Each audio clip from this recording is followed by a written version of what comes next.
Nako po, magandang araw po sa inyong lahat mga boss, chief, amo, sir. Nako, eto ang pinaka mainit sa ating pag-uusapan mga boss, chief, amo, sir. Ano po ba ito mga kababayan? Naalala niyo po ang ating Vice Presidente, nagbanta po sa ating Pangulo mga kababayan noong, um, nasa loob po sila nung Congress mga kababayan, mga boss, chief, amo, sir 'no? Nung sila ay nandoon sa detention facility ng Congress mga bossing. At diyan nga po nasabi ng Vice Presidente na siya po ay, naku, may kinausap para utusan na tigihin ang ating Pangulo kapag siya ay nategi, mga kababayan. Eto na po mga bossing, pakikinggan po natin. Yan po, galing po sa video yan mga kababayan, pero ang gagawin ko, ilalagay ko na lang po sa ilalim. Hindi nyo makikita ang Pangulo, pero maririnig nyo po yung kanyang mga sinasabi patungkol po kay VP Sara. Mga bossing, nako, mukhang may kalalagyan po ang ating Vice Presidente. Bagay, simula pa lang naman po nung naririnig natin yon mga bossing, alam na natin na may kalalagyan po talaga, eh. Hindi po nila puwedeng sabihin dito na sinisikil ang kanilang mga karapatan, mga bossing, dahil po lumabag po sila mga kababayan, 'no, sa batas at rinig na rinig po natin hindi pangkaraniwang tao yung gustong ipategi ng Vice Presidente, yung asawa po ng presidente, ang presidente, at yung Speaker ng House of Representative. Mga bossing, pakinggan po natin ang pahayag ng ating Pangulo. Diyos ko, baka magkadamputan mga boss. Kakabahala ang mga pahayag na narinig natin nitong mga nakarang araw. Nandyan ang walang pakundangang pagmumura at ang pagbabanta ng planong ipapatay ang ilan sa atin. Kung ganun na lang kadali ang pagplano sa pagpatay ng isang presidente. Siguro naman po mga kababayan, alam nyo kung sino ang tinutukoy kahit hindi pa pinapangalanan ng presidente. Wala pong iba kundi ang Vice Presidente mga kababayan. Oh, Paano pa kaya ang mga pangkaraniwan na mamamayan? Yung correct. ganyang kriminal na pagtatangka ay hindi dapat pinapalampas. Yan ay aking papalagan. Iyan mga kababayan.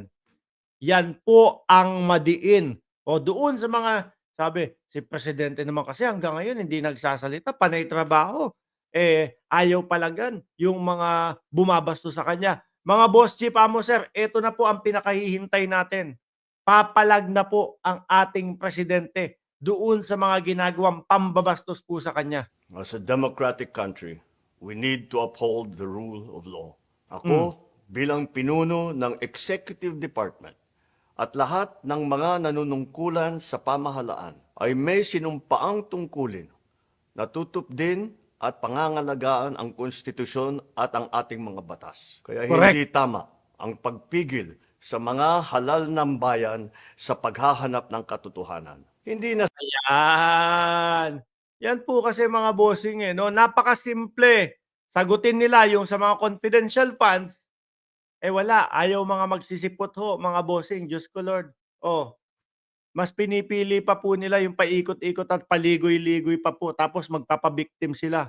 sanang hahantong sa ganitong drama kung Mhm, sasagutin lamang ang mga lehitimong katanungan sa Senado at sa House of Representatives. correct. Ang katotohanan ay hindi dapat itokhang. Tapos na Hmm, sana ang usapang ito kung tutuparin lamang ang sinumpaang panata na bilang lingkod bayan ay magsabi ng totoo at hindi hahadlangan.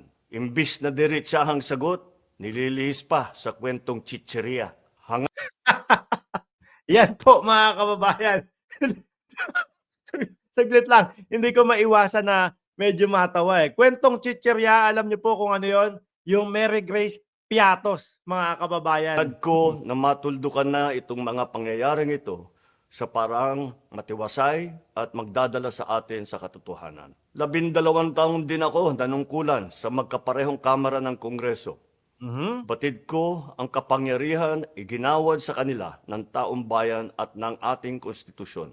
Dahil dito, iginagalang ko ang kanilang gawain bilang isang independenteng sangay ng ating republika. Kahit At Pangulo po, Pangulo, maputol ko po kayo, pasensya na po 'no. Madami pong humahanga sa Congress ngayon mga kababayan. Alam niyo po 'yan, mga manonood. Alam niyo po 'yan, mga subscribers 'no.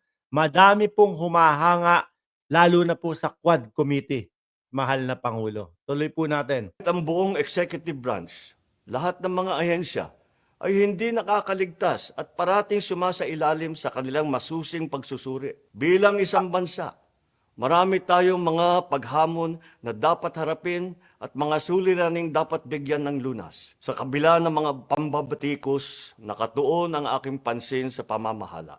Ngunit, hindi natin ikokompromiso ang rule of law. Kailangan manaig ang batas sa anumang sitwasyon, sino man ang tamaan. Kaya Yan yung sinasabi kong maganda po sa Administrasyong Marcos, mga kababayan.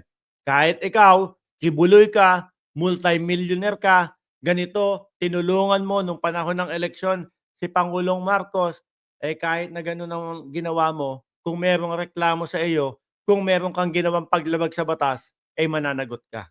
Yan po ang maganda sa Administrasyong Marcos, mga bossing. Bakit ho?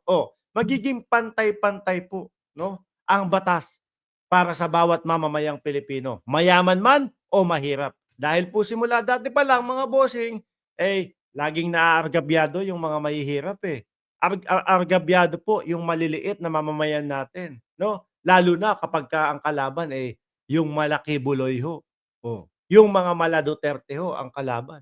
Eh ang gagawin ng ating mga mamamayan, eh hayaan mo na, naargabyado tayo kaso wala tayong laban diyan, mapepera yan. Sa Administrasyong Marcos po mga bossing, eto po ang matatamo natin, pantay-pantay na karapatan po mga kababayan. hindi ko hahayaan magtagumpay ang hangarin ng iba na hatakin ang buong bansa sa burak ng politika. Galang Ayan. natin ang proseso. Tuparin natin ang batas. Alalahanin natin ang mandato na pinagkatiwala sa atin ng milyon-milyon na Pilipino. Correct. Magtrabaho po tayo sa ikauunlad ng Republika ng Pilipinas at para matamo ang bagong Pilipinas. Ayan mga kababayan, ang tanong natin dito, tapos na po 'yun mga bossing, ayan, tapos na po. Hindi ko na po pinakita sa iyo baka ma-copyright po tayo. Ang tanong dito mga bossing, ano kaya ang ibig sabihin ng ating presidente doon sa sinabi niyang, "Papalagan ko na ito." Hindi kaya ngayon nasa Congress po ang Vice Presidente? At alam naman ho natin na may banta at may threat siya sa ating Pangulo. Hindi kaya ipadampot na doon sa Congress, mga kababayan, ngayon pa lang? Oh, pero malalaman po natin 'yan sa mga susunod na hakbang, mga bossing. Ayan, eh, magandang laban 'to. Ano po, kasi sila ho, yung style ho nila daragan, eh, yung style ho nila mga kababayan, yung tipo ho bang ano, panay na lang, sindakan.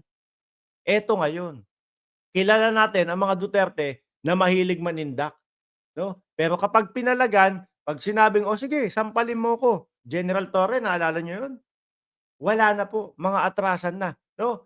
Si Waldy Carbonell, hinamon ng dating Pangulong Duterte, pero nung pinuntahan na po, wala na, atrasan na, mga bossing. So ngayon po, ano kaya ang sinasabi ng ating Pangulo na kanyang pagpalag. Pero ako, isa lang po ang alam ko dito mga kababayan, yang pagpalag po ng ating Pangulo doon sa mga pagbabanta ng Vice Presidente sa kanya, mga bossing, ang nakikita ko po diyan, lahat po ng prosesong magiging hakbang ng ating presidente ay legal po, mga kababayan. Walang drama-drama, walang kung ano-ano, walang merong mga nasuka-suka, walang merong mga ospital, walang may mga neck brace. Dahil alam ko po mga kababayan, ramdam ng ating Pangulo na nakasuporta ang majority ng mamamayang Pilipino sa kanya, mga boss. Maganda ito. Abangan natin lahat 'yan, mga boss.